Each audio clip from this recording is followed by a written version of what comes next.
O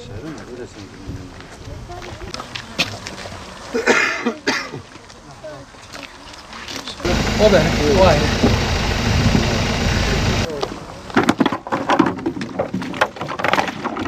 أعوذ بالله من الشيطان الرجيم بسم الله الرحمن الرحيم إن الله فالق الحب والنوى يخرج الحي من الميت ومخرج الميت من الحي ذلكم الله فأنا تؤفكون فالق الإصباح وآله وأصحابه وخصوصا إلى روح المرحوم المعلوم الفاتحة.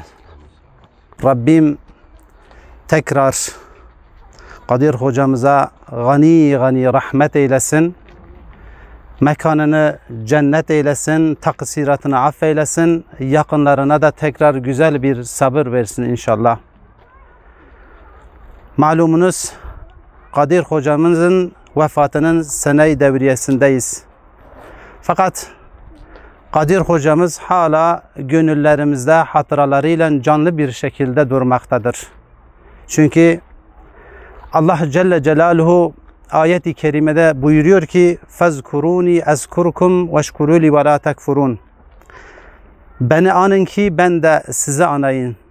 Bana şükredin, bana nankörlük yapmayın diyor Allah Celle Celaluhu. Allah Celle Celaluhu kendisini unutmayanları unutturmuyor. Kendisini unutmayanları unutturmuyor. Çünkü Kadir hocamız, Allah tekraren rahmet eylesin, davayla bütünleşmiş bir şahsiyeti vardı. Onu aziz kılan, onu değerli kılan davaya olan mensubiyetidir. Bunu hiçbir zaman unutmamamız lazım. Bize ait olan, nefsimize ait olan, kavmimize ait olan hiçbir şeyimiz yoktur.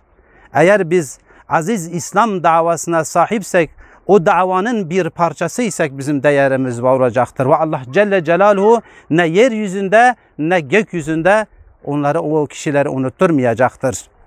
Kadir hocamız, Allah rahmet eylesin, gerçekten dedi ki davanın mücessem, cisim haline gelmiş bir şahsiyetiydi.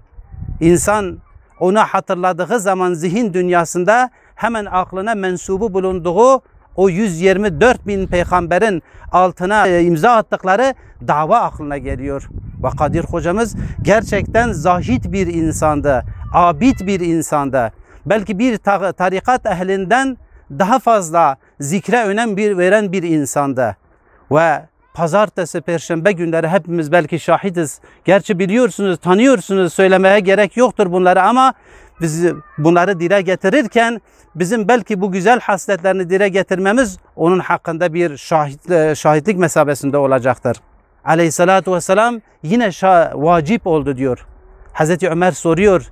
Ey Allah'ın Resulü, ikisi için de vacip oldu dediniz. Nedir vacip olan diyor.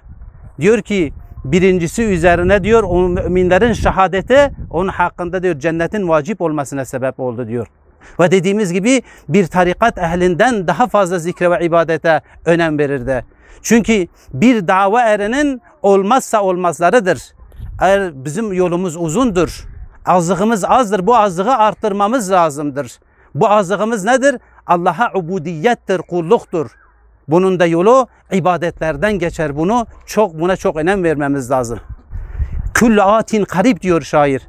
Her gelecek yakındır. İster biz memur olalım, ister amir olalım, ister işveren olalım, istersen işçi olalım, ister çok kabiliyetli bir insan olalım. Sonunda dönüp dolaşacağımız yer burasıdır. Bu davaya sıkı bir şekilde itaat ederekten bu davayı güzel bir şekilde tanıyıp dil sahibi olmakla o davaya sahip çıkmamız lazım.